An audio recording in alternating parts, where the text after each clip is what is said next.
Hey, it's not morning time, it's afternoon now, so I'll say good afternoon. We're going to make this block today. This is similar to the X and Plus block that we've been making, only it's got a little square thing going on in here. So it's called a purse strings block, and I'm going to show you how to make it.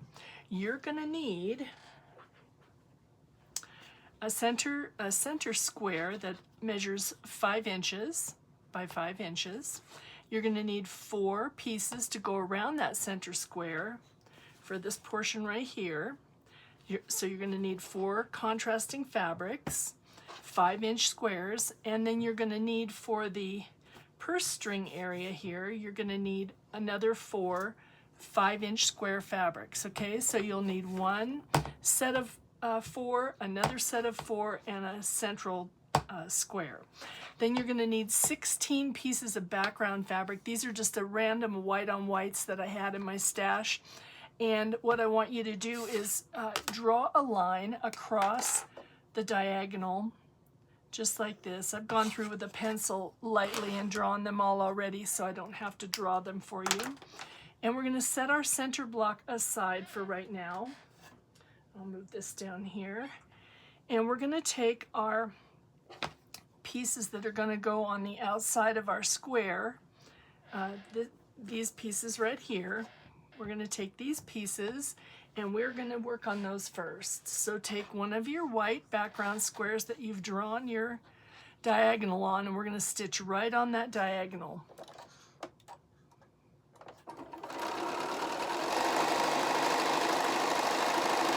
And this is a wonderful block for you to be able to chain piece. You can just continue on and chain piece these one after another if you had them all set up, and you can cut them apart after. You'll see how fast this block goes together, and this is a fun one. There's not a lot of matching to do on it. You're just basically, if you can make a 9 patch, you're going to be able to do this block really easily.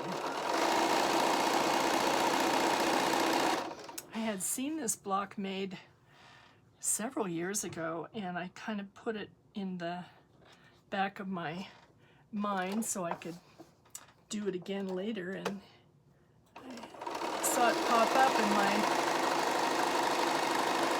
in my stuff, so I thought, oh, this will be a good one to do. Okay. Now you know I have one of these little gizmos, and I just can cut these apart. Now if you don't have that, you may have the little thing on the side of your sewing machine, a little cutter. Okay, now what we're going to do is we're going to take these, and before we sew the other half on, we're going to trim it. So you're going to put your ruler, take the 1/4 inch and run it right along that diagonal, right on top of your stitching, and you're going to cut a 1/4 inch away from your seam, just like that, okay? I'm going to set that aside. Save your little half square triangles, and if you're really into it, you can stitch them twice before you get going, and you'll have them ready to put into another project. You'll have a half square triangle. That'll be nice. Okay, and one more. See how fast this goes? It's great. Okay, now we're going to press these, and I just finger press it open because, you know, I want to make sure that my seams are all the way open. Nothing worse than trying to sew a block and you don't have your seam all the way open.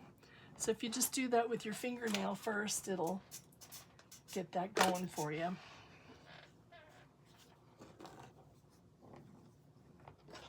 You just want to make sure you have that all the way open. Okay, got one more to do here. There we go. Okay, so we've got 4 of those, and we're ready to attach the other side. Now, what we're going to do, this is kind of like making a flying geese block, but you're going to just line it up like that, and we're going to stitch on the diagonal.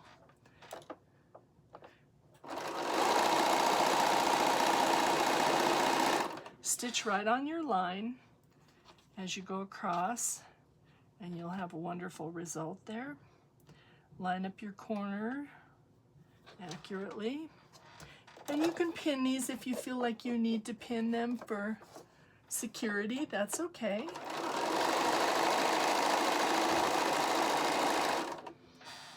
And if you do pin, what I'm going to suggest is that you put your pin out here like this. That way you're not having to remove it and you're not sewing over it. Okay? There we go.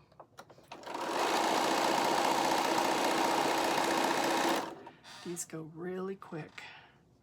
And like I said, I've drawn my diagonal line on these with a light pencil, so you may not be able to see it in the video, but it's there. You make sure whatever you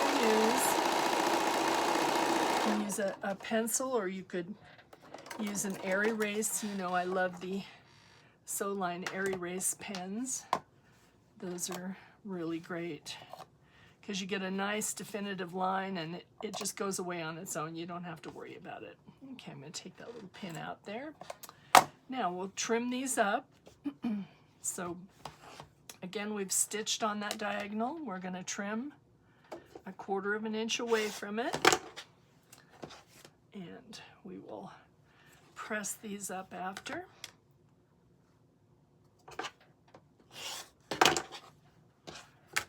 And I'm doing this in real time. This isn't sped up for you, so I think sometimes if you're learning how to make a block, if you can see the action repeated several times, it helps you to understand what it is you need to do. Okay, now again, we're going to finger press this so that your fabric is laying on the back side like that. Okay, we'll just give that a little press with the iron real quick. So there we have one. We'll just get all these done real quick here. So we went down to the Snake River yesterday and took a little drive and a little break from the day, and it was so pretty, so sunny and beautiful. The weather was really, really nice. It wasn't too hot, and the water was gorgeous. We just watched the birds flying and landing on the water, and it was cute because they would float down the river, and then they'd get to where the falls were, and they'd get almost like you thought they were going to go over the falls, and then they'd take flight and they'd go back up to the area just before the falls, and they'd float it down again. It was so cute.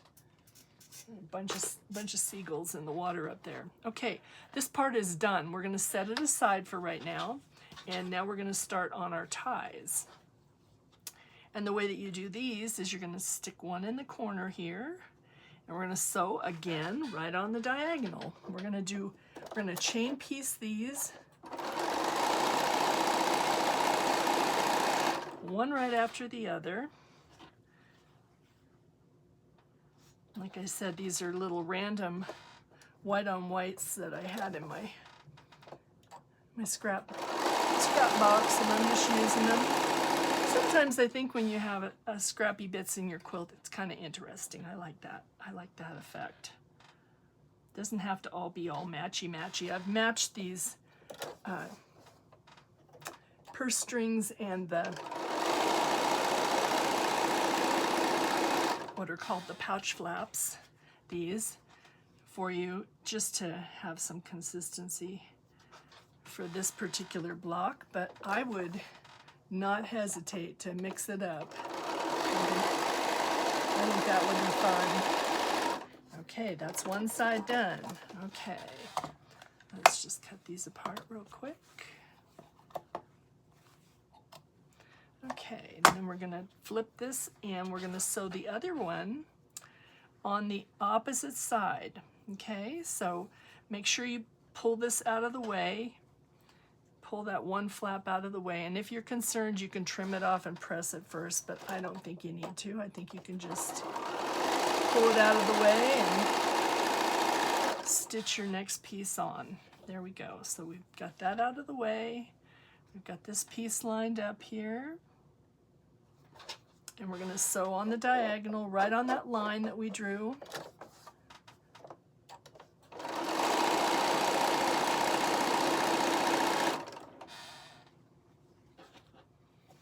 Pull it out of the way, stitch on the diagonal.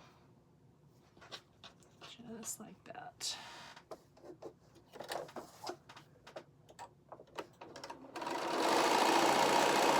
Well, hi. I'm going to have you get down because you're going to be right in the way, and we don't want that. Thank you. She always wants to see what's going on. Her and Buddy. Those two kids. Okay.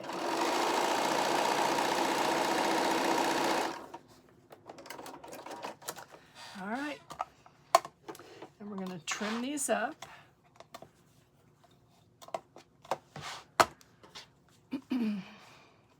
Again, you can double stitch these if you want. Oh, there it is. You can double stitch these if you want, but it's not necessary. You can always stitch that half square triangle later. Those are just for another project. Okay, so this is what you're going to end up with, and we want 4 of those, so we've got those here. We'll just quickly trim them up. Make sure you pull your other flap out of the way so you're not cutting your flaps off there, okay?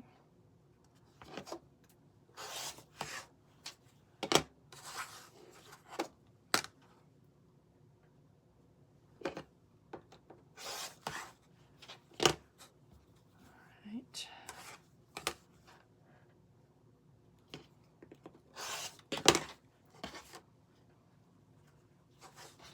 So anyway, it was a lovely day yesterday. We just thoroughly enjoyed ourselves and came home and worked in the garden a little bit, and then we had a little fire in the fireplace out there. We have a fire pit in the backyard, so we enjoyed that and just loving Idaho. Okay, here we go. We're going to press these open. Now you're going to, again, use your thumbnail and you're going to tuck that seam towards the dark side, and you're going to run your thumbnail right down that edge to make sure it's open all the way before you press it, okay? There we go, just like that. I'm going to give it a press.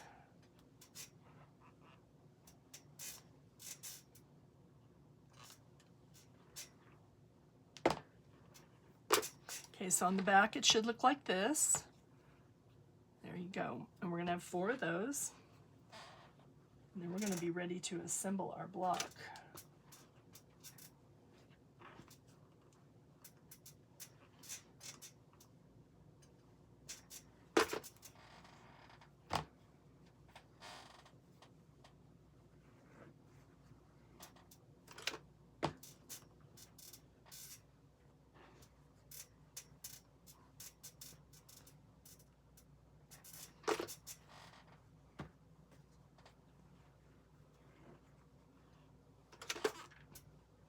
So I got up about 5 o'clock this morning, got out and mowed the lawn and the front, and I had mowed the lawn in the back last night.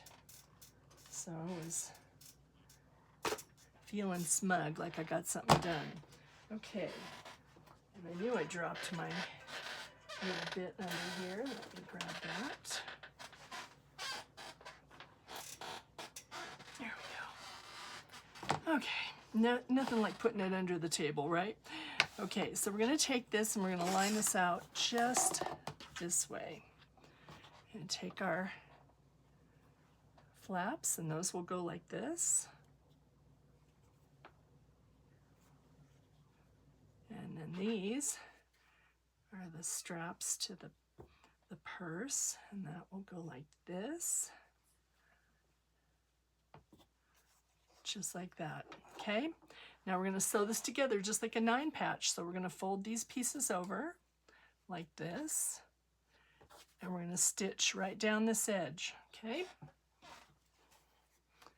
And then when we're done, we're going to use a 1/4 inch seam allowance on all of these, just as you would in a normal quilt block. When we get done with this, we'll press in opposite directions so that center seam, that center block will nest. The center of the block will nest with the outside portions. You'll see.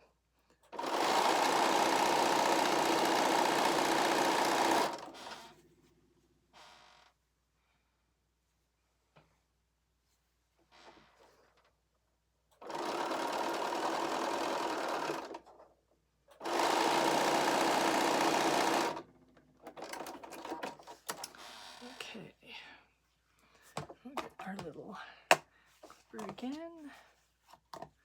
Okay, once you've done this, lay your block out again, because we always want to make sure that everything's going the way that we want it to. Okay, now we're going to tilt this over the top here, and we're going to stitch down these edges here.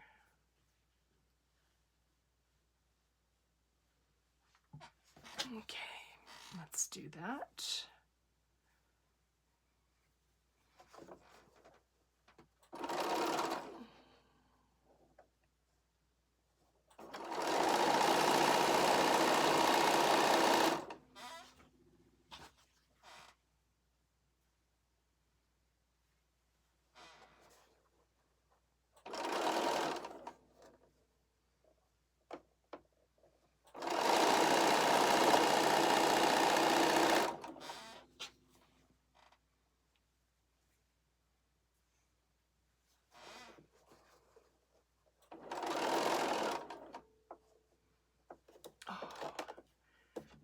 This darn thing.